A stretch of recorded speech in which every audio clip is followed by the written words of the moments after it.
Welcome to At the Bell with Derek Poppy Roland. We have a very special show for you guys today. We have two of the most famous referees in boxing today. We have Mr. Tony Weeks and Mr. Harvey, two of the most outstanding referees who agreed to share with us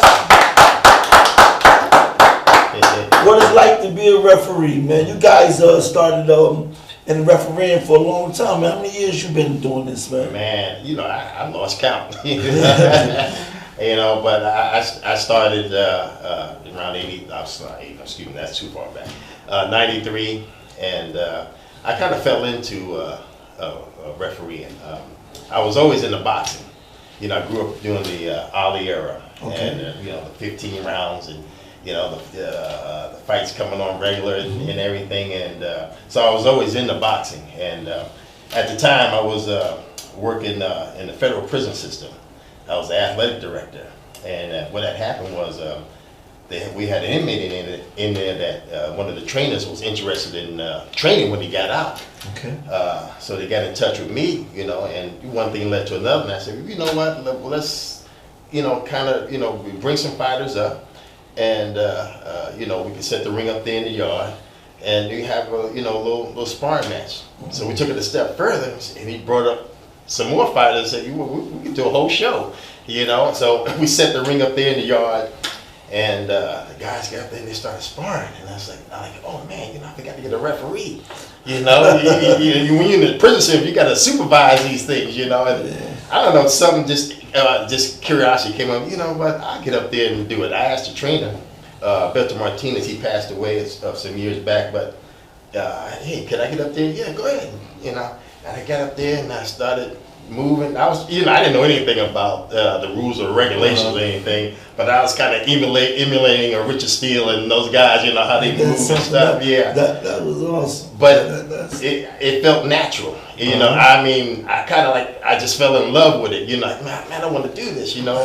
Make a long story short, the trainer, Beto Martinez, he asked me if I ever done that before. I said no. He said, well, you got good natural movements. And actually, he took it a step further and called the Arizona State Boxing Commission and said, give this guy a shot. And the rest is history. So you never refereed as an amateur? No, I went straight to the professional rank. Yeah, what had happened was Beto Martinez was very influential in boxing. Mm-hmm. And so if he gave his word that, okay, we're going to look at you. Mm-hmm. So what happened was we had a boxing, a tough man contest. And they called me up, and it was in this town called Kingman, Arizona, which is a cowboy town, and if you know about the tough man contest, you got these undisciplined fighters, and they're gonna go at it and everything. So I get up there, and everything went well, and the guy said, "Cool, see me Monday, check your physical, and be ready to go." Sounds like the Commissioner Larry has a story. He told me how he started. That was interesting. Yeah. Harvey, Doc, I know your story, man. Me and you boxing the amateurs together, man. And what made you stop from the boxing straight to the referee? You probably very few boxers become referees, huh? Well, there's a few. Well, I got to a point where I did have one pro fight, won a couple of amateur titles. I had one pro fight. And, that's a tough sport, as you know. So after that one fight, I said, you know what, let me try refereeing. I wanted to stay around the game, So the best way that I saw at the time to stay around the game was to officiate. So I started refereeing. I started reffing in '97. In the amateurs. I got my pro license in 2003, and I've been going ever since. So. Yeah, it must be good. But you guys, I saw you guys on TV, so many big fights. I bet it's a really big responsibility, man. You got two guys' lives in your hand. Absolutely. And with the fight game, man, even though it's a good sport, we all love it, but a lot of our fighters wind up with very damaged, man. And we don't want the fight to get too soft, where the referees stop the fight too early, but at the same time, we don't want to keep seeing our fighters with they can't even talk, at the end of their career. So, what do you think about that? There's always that fine line, Doc can tell you, when you're in that ring, see, and I always say this, the general public has no idea the pressure that we're under in that ring. can look at a replay in slow motion, 5 different angles, and oh man, how did he miss that call? Or why did he stop that fight? You know, they don't understand, you know, that pressure that you're under, that you have that much time to make a decision, and that decision may be the right decision. You know, there's a lot of factors go into you know, fighters who leave the game. They stay in too late. Yeah, a lot of that. You know, you got these hanger-ons, and oh, you still got a champ. You know, you in there. You know, and that puts a real heavy responsibility on us. You know, because we'll get a fight, and one of the doctors or whoever one of the commission people may come over to us and let us know, hey, well, you know, this guy he's on the tail end of his career, and he's been taking a lot of punishment. We want you to watch this guy. You know, make sure that the commissioner speak to y'all like that. Oh yeah, sure. Okay. You know? Yeah, we have to have that communication.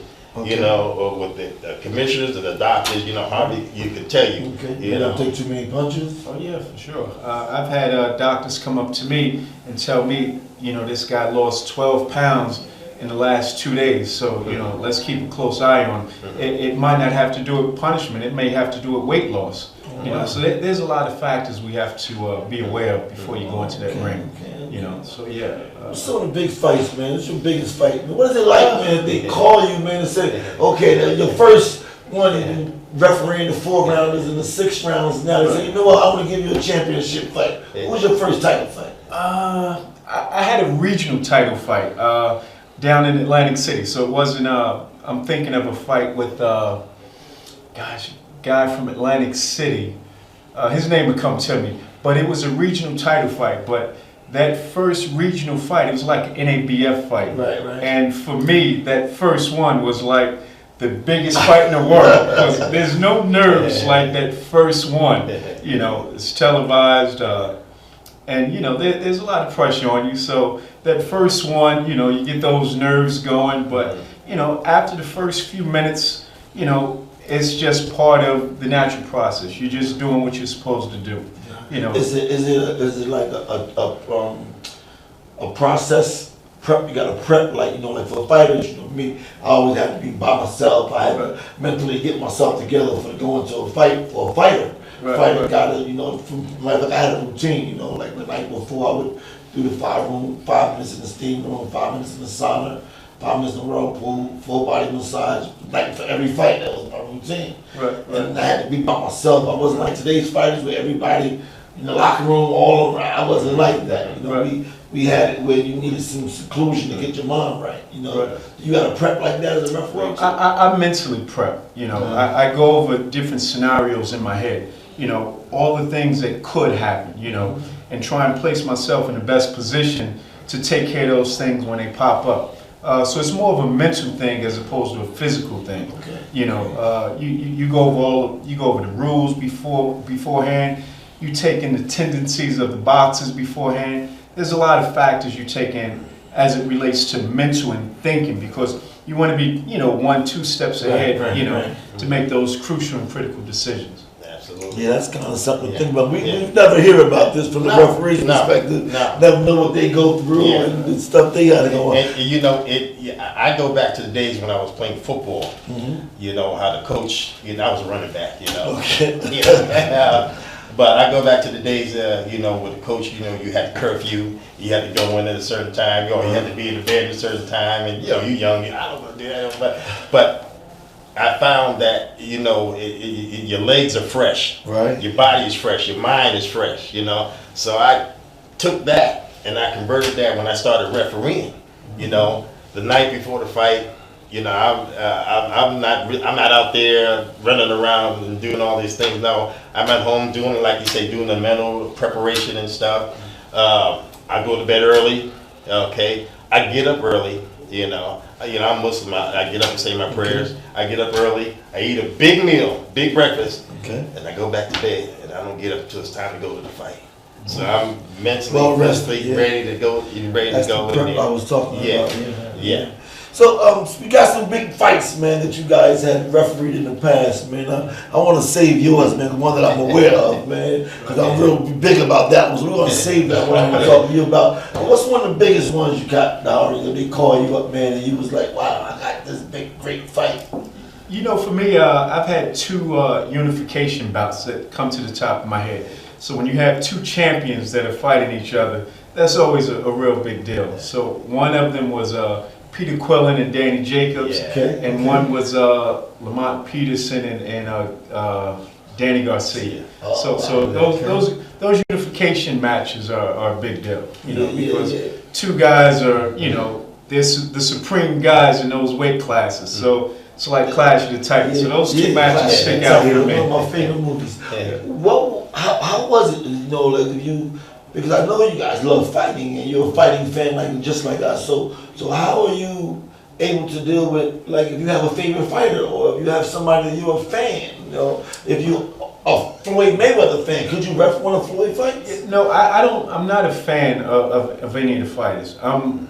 I appreciate the sport. I'm a fan of the sport, and I respect all of the boxers. But I'm not a fan. You know, once you become a referee, you know, you have a certain neutrality that comes into play. So you don't root for any fighters. You don't have your favorites. You just officiate, which is part of the job. You know, once when you're you not officiating, you still have to.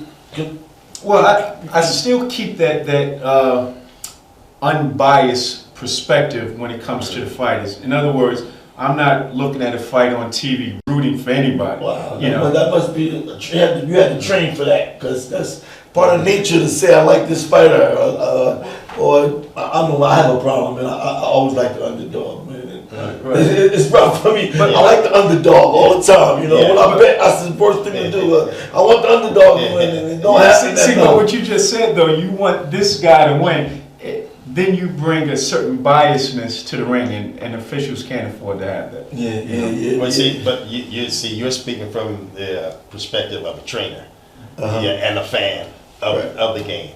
Like Harvey said, when we become officials, we're not a fan of the game. You know, we respect the game, we respect the fighters. I don't care who's in that ring. I don't care if you're the face of boxing, if you Joe Blow, it doesn't matter. You know. We're going to keep it straight down the middle. We're going to do our job. You know, a lot of times, like I say, we can become, I gotta say, unpopular with a lot of people because we don't show a little bit of favoritism to that face of boxing. Right. No. You know, the thing about it is, it's like Richard Steele told me one time. He says, you can do a fight and you won't get credit for it right away. Okay, but when people have time to sit back and look at it and watch it, oh, he did the right thing. Wow. That's something. I'm going to ask you something. I already know his perspective. I'll ask him later, but Richard Steele, he brought up Richard Steele. Right. With Mildred Teller, with the 2 seconds left in the fight, when you think he should have stopped?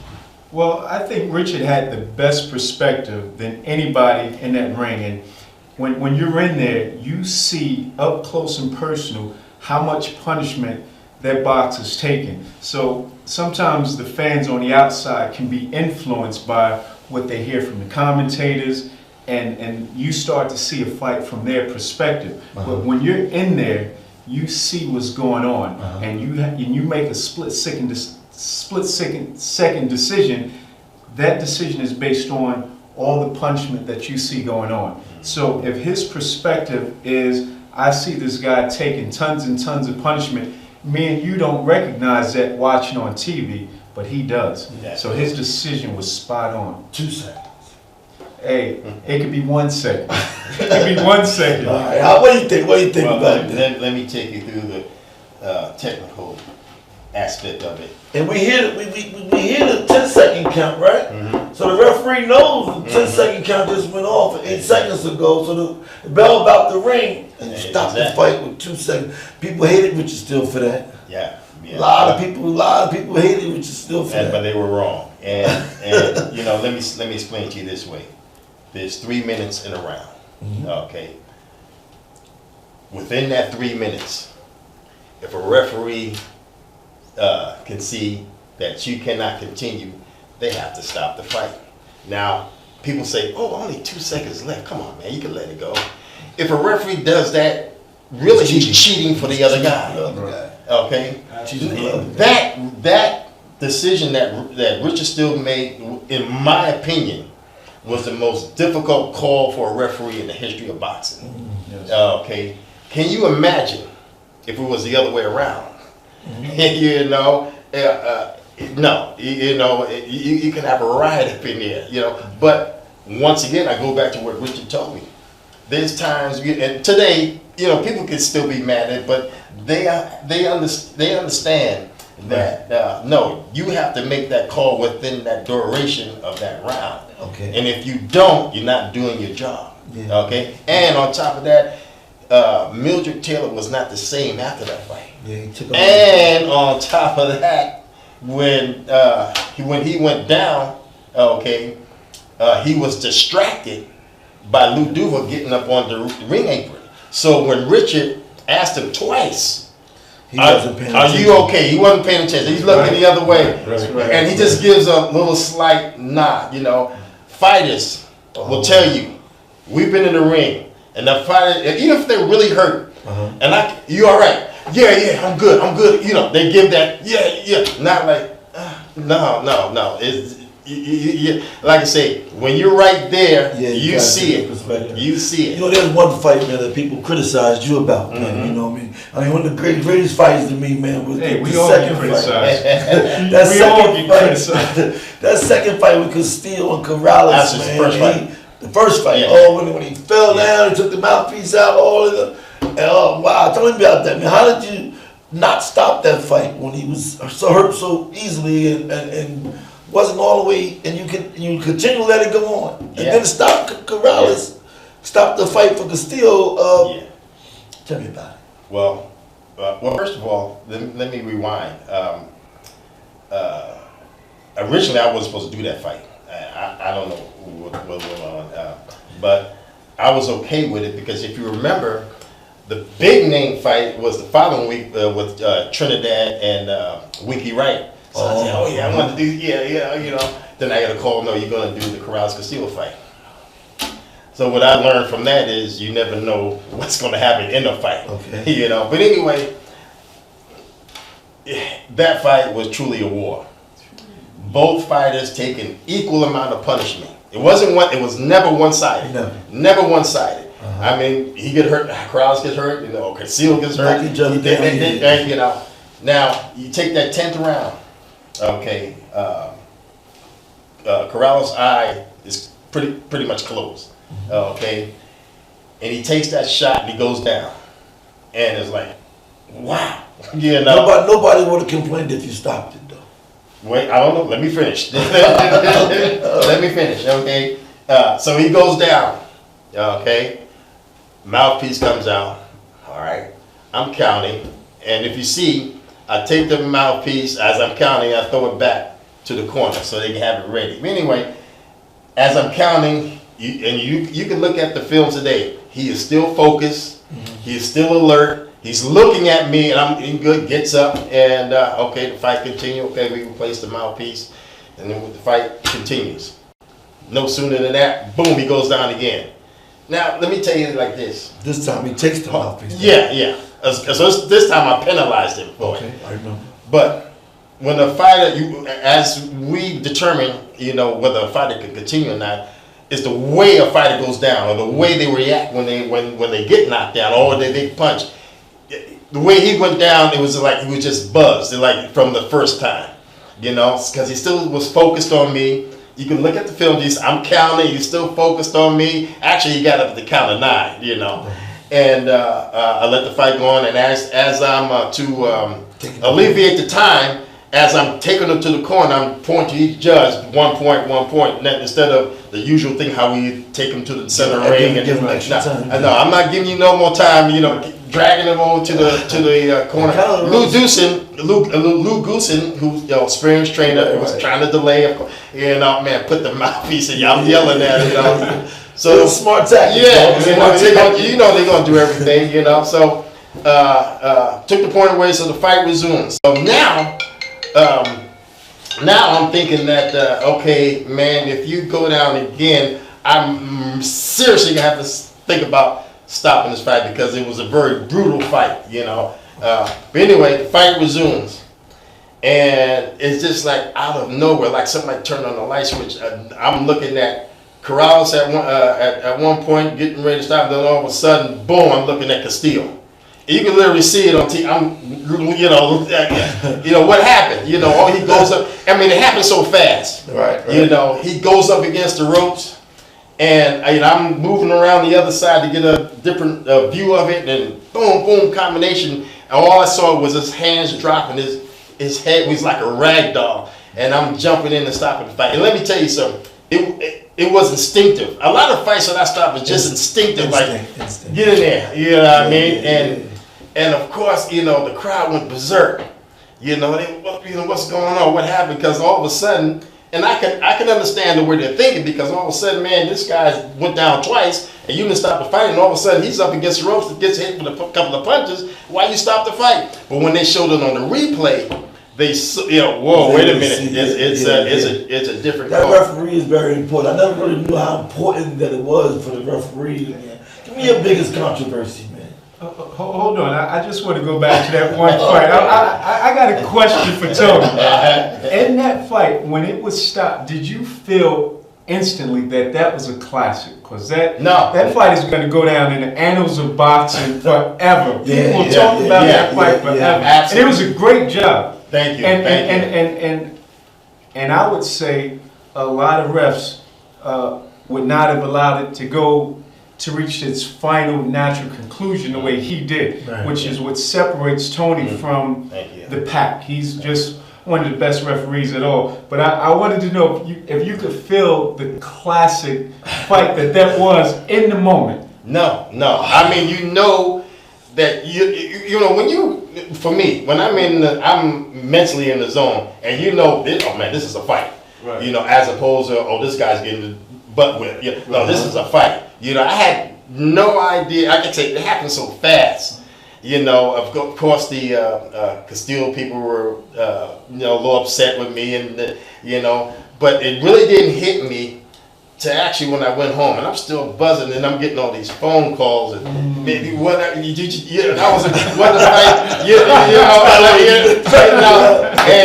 then when I looked at it wow, what a fight! Wow. The courage for this guy to get up off the canvas twice. Yeah. And come back like he did. Now I've done Corrales before, so I knew what he could do.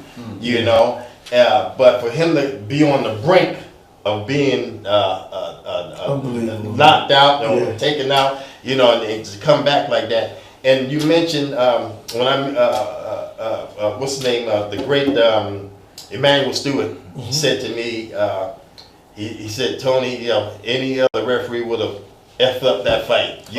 You did the right thing, and coming from a legendary trainer like that, they know. Like I say, there are always going to be some difficult calls that we have to make, right? You're always going to be criticized. You can make the absolute correct call, and somebody's not going to be happy. Right. But as long as you do your job, it's like the great Larry Hazard told me, as long as it's in black and white, and you see, and it's okay, then you're good. That's right. Yeah. Give me some controversy you had to deal with. Give me a tough decision you had to make in the ring. I mentioned one of the first unification matches I had between Danny Jacobs and Peter Quillen. Yeah. Big fight, 2 champions. Danny hurts him in the first round, follows up with a big right hand. Quillen is not in good shape. Look in his eyes. I don't like what I see. He's on Queer Street. It's the first round. I stopped the fight, and I took some heat for that. So the heat could have been a whole lot worse if it wasn't for Peter Quillen himself.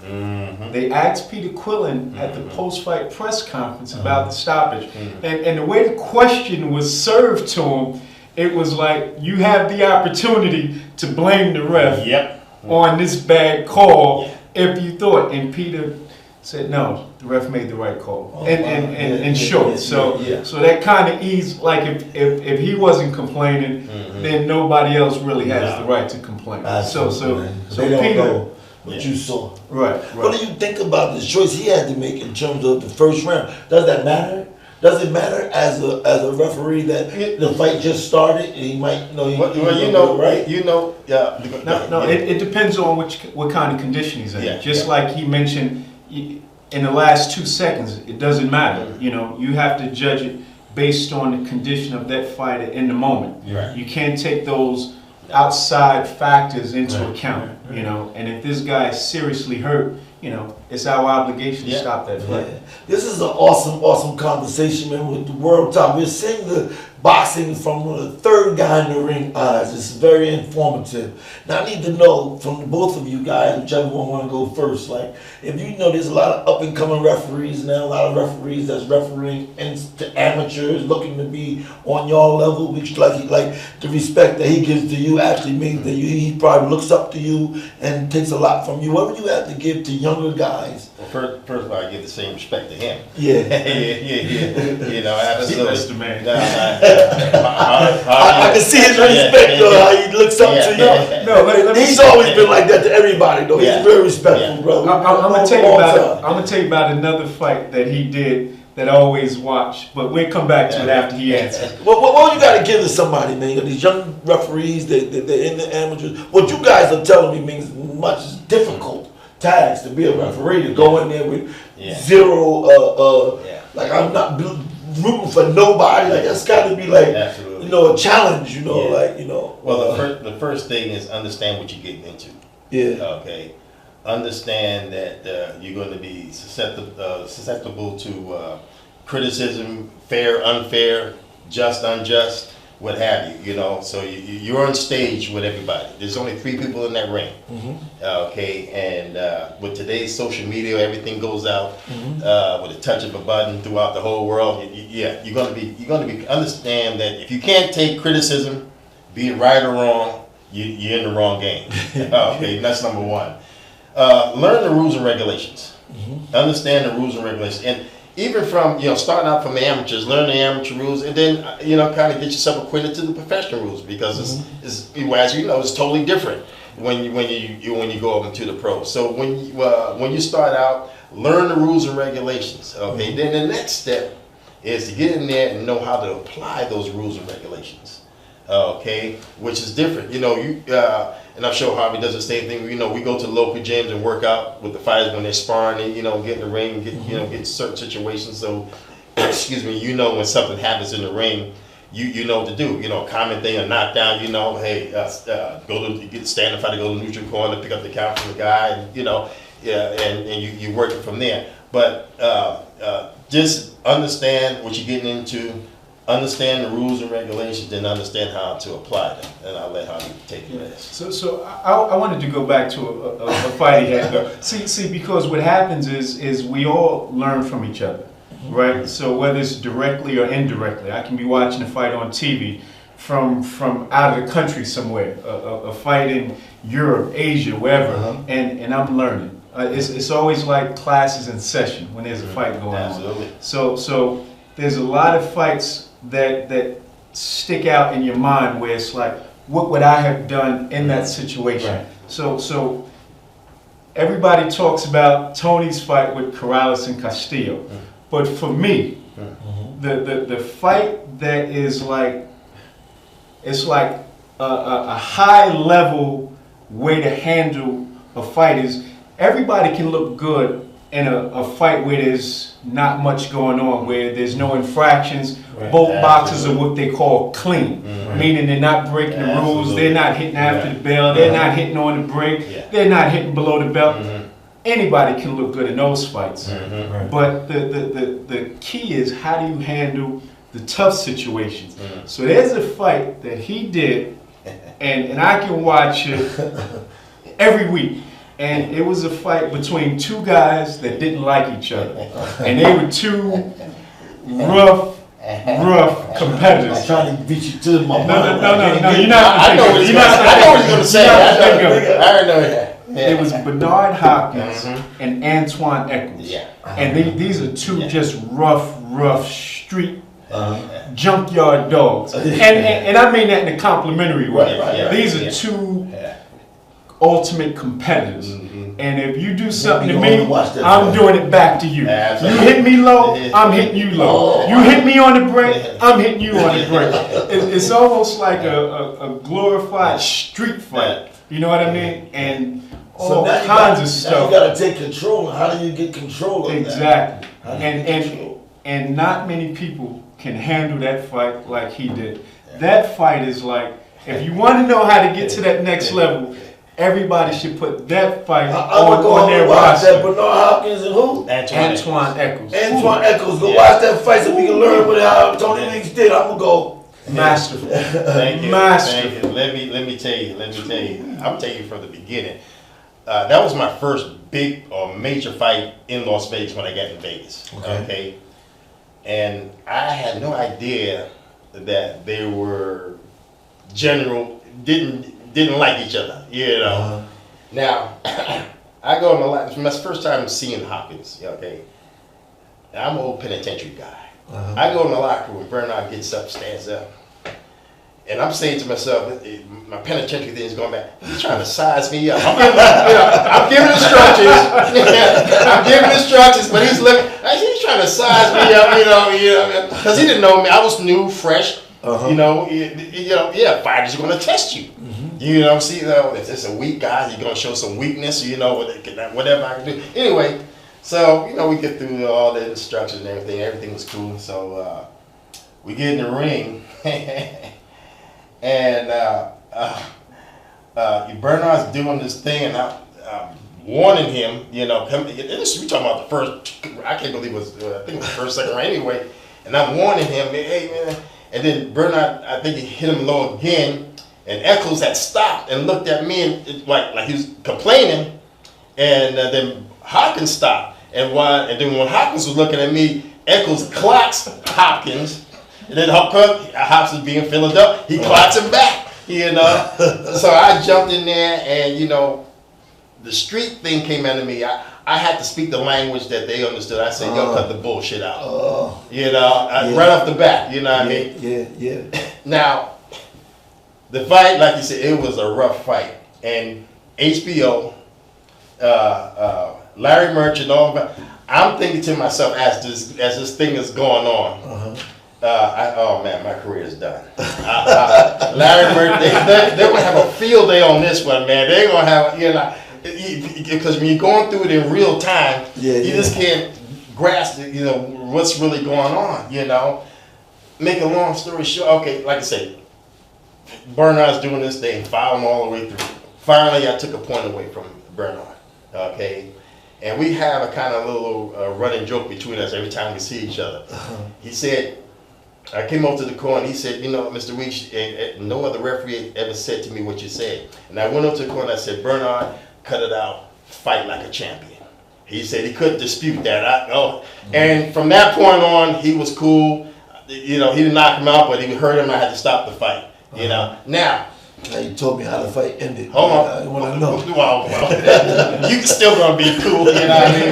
But now, at the time, Mark Ratner was the executive director. Now, when Mark gets in that ring, there's usually some type of controversy or something. Mark comes in the ring and tells me, "Look, Tony, don't even talk to me. Don't talk to Mike. Just go straight to the back after you raise the hand." So Bernard has his hood on and stuff. And they're announcing the winner, Bernard Hopkins, and I'm holding his hand up, and he's telling me, "Sorry, I gave you a rough time." I'm like, so hold on. So I get out the ring. And you walk through a gauntlet of people. Oh man, what you doing? And I'm going in the back and I'm sitting down and I'm like, oh man, and all these I don't know who they were, but I knew they were. I can't remember the brother's name, but they were trainers. Okay. He says, man, that was a rough fight. He says, let me tell you something, man. It's going to be a blessing in disguise because that was a fight even for the most experienced referee. You did a good job. And when I looked at it at home, I finally mustered enough confidence to look at it. It wasn't that bad. You realize how good you did. Oh, okay. It put me on the map. Okay, it put me on the map. I mean, I was already a professional coming into Vegas, but that night it made me a pro. And I gained a lot of respect from Bernard and a lot of fighters. The way you handled it and the way you did it. Because like you say, anybody it's like driving a car. You got a smooth road straight down, but if you got some twists and turns, you got a maneuver you have to do. Yeah. How are you gonna handle it? Yeah. You know, how are you gonna handle it? So I was blessed that it went okay. You know, Larry Merchant didn't say nothing. Yeah. Well, I appreciate that story, and so is our viewers gonna appreciate that. All right, Doc, and what you got to give the young referees that's coming up trying to be as good as you and Tony Weeks? Well, I think like Mary here, we go to the gym often, and I would say find yourself a good mentor. Okay. You know what I mean? And God bless somebody him. that you look up She had a to. good mentor. Sorry for cutting you off, but I want to give him respect. Earl was another Earl, good for sure. referee. Earl Moore. God bless Earl him. He was, Earl Moore was a good dude. I know him Yeah. since the amateurs, Yeah. and she had a good mentor. That was good. Earl mentored a lot of us from Jersey. Yeah.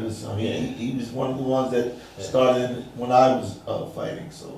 Oh yeah. The amateurs and the pros. Yeah, but like Earl and so many of us, we have people that are our mentors that we can go to, and you know, you have those difficult situations that come up. You have to have somebody that you can go to and just feed ideas off of each other, and guys that are going to be honest with you. Yeah. And if you screwed up, have people that can tell you screwed that up. You know, you have to have that open dialogue, you know, because that's the only way you're going to get better. Yeah. You can't have people tell you, oh, you're great champ, when you know you didn't do well. Yeah. So you have to have that honest, open dialogue Right. with people who want to see you get And better. open for criticism. Absolutely. Open If for you're not open to criticism, you're not going anywhere. Right. Well, he You know said what I mean? you're going to be criticized from somebody. Oh, for sure. Well, this is At the Bell with Dirk Pop Road. I am glad we got these referees in the fight game. We need more of them. We need more referees. Make sure the rules is being followed and that our fighters are being safety. This is At the Bell with Dirk Poppy Roland. Tune in, like, and share. We're out. Thank you. Peace. That was awesome. No, That was awesome. No, you were back to you, brother. Hey, Pop.